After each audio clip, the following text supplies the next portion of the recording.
Today I will be addressing the housing crisis by federal zoning reform. I will start by showing you this chart that shows the exponential growth in the United States housing crisis from 2000 to where we are today. It's gone up.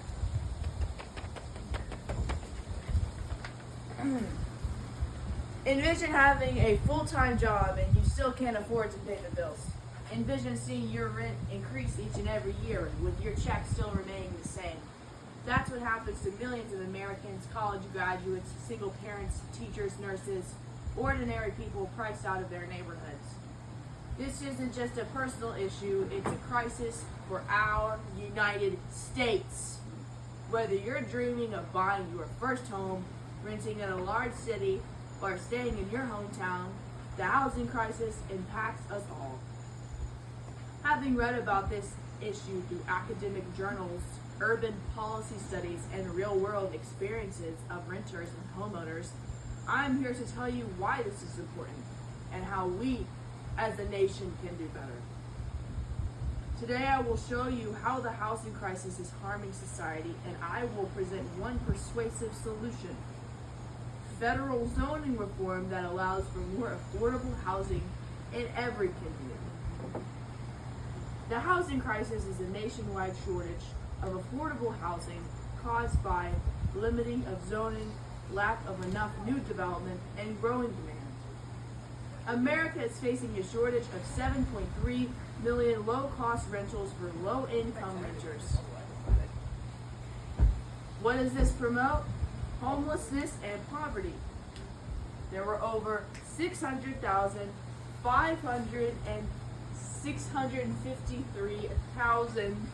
homeless individuals on a given night in 2023. Most are unemployed and can't afford to pay rent. This hurts the economy. When workers can't afford to live close proximity to work, employers lose out on due labor shortages.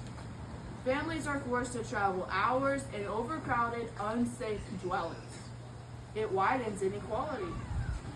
Zoning laws have a tendency to exclude apartment buildings in rich suburbs and keep poorer families and minorities out. It's similar to building an invisible fence. People who can't afford a house come in. This affects you. Even if you're not struggling now, housing unaffordability impacts your taxes, the cost of goods and services, and your future ability to own a house. What's the solution? We need federal legislation that requires local governments to allow more affordable housing, especially in multifamily units like duplexes and apartments in all communities.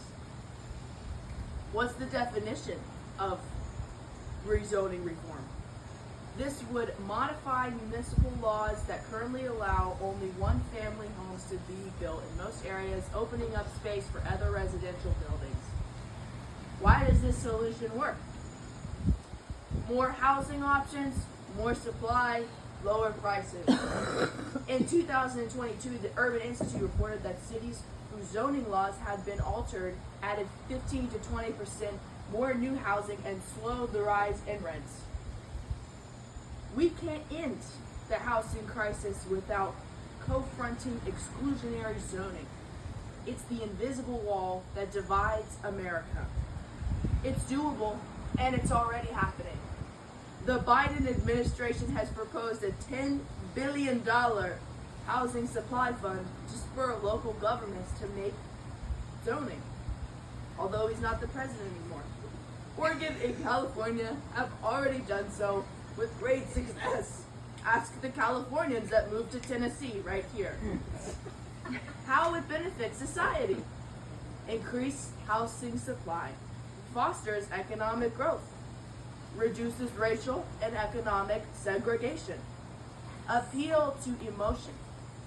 Consider the teacher or the store clerk who finally gets the call to the community served by their home. A map. We have examined how the housing crisis It's hurting people and society. The federal reform, how it can deliver a strong, achievable solution. We can't just wait for states to sort this out for themselves. Stand with federal zoning reform bills. Call your representatives. Vote for pro-fair housing candidates. Or it's okay to be politically neutral. Thank you.